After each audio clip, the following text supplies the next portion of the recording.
So what are we doing today? Well, today I am finding dirt. You might say I'm like a dirt poor farmer.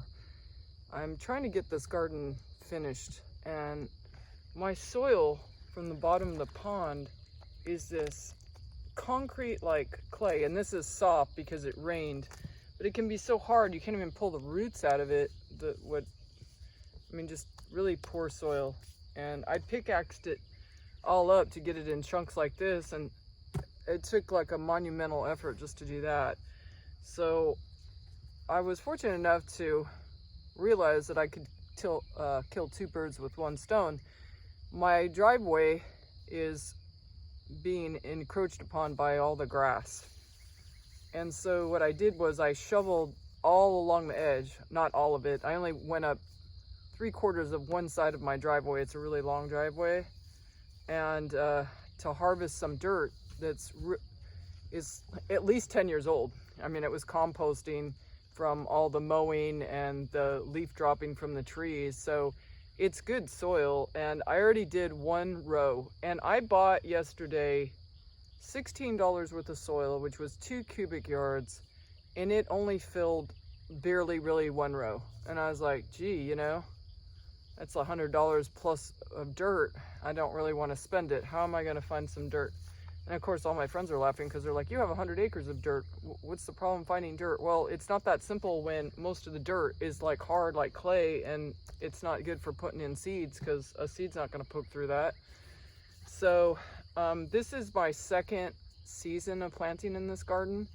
And so I only started with the pond clay, and then I just added dirt that you buy like at the store, potting soil, bed soil, something, and some sand that I had and whatever I had.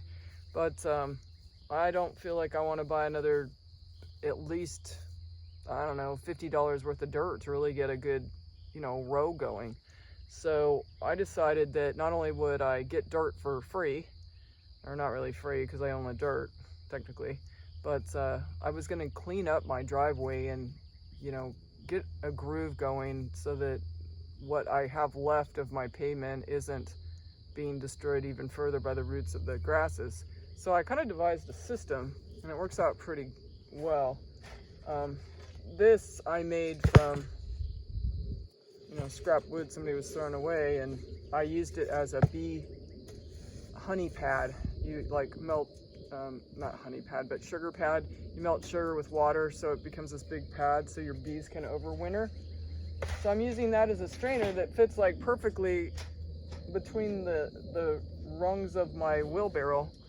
And so what I'm doing is I'm taking the grass pad that I dug up, and I'm just kind of hitting it across the hardware cloth as best I can, and then throwing it in a pot. And it's a big pot, and basically one wheelbarrow, I almost filled it all up with the last row that I had. So I would say easily one wheelbarrow for the amount of dirt to vegetation ratio I have gets you at least 2 cubic feet of soil.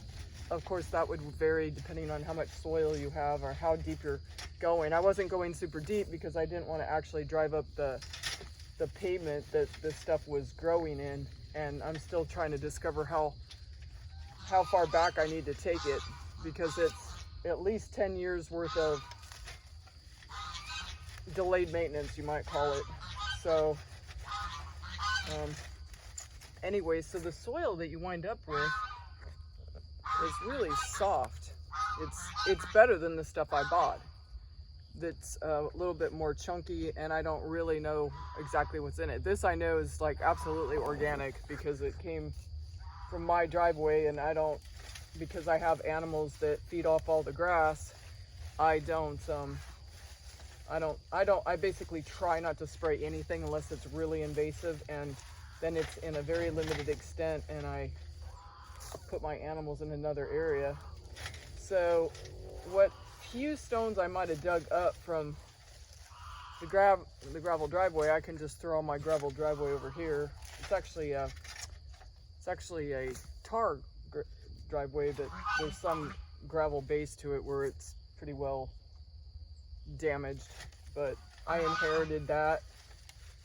So when I first moved in, I got a quote from a gentleman, and this is 10 years ago. They wanted $17,000 to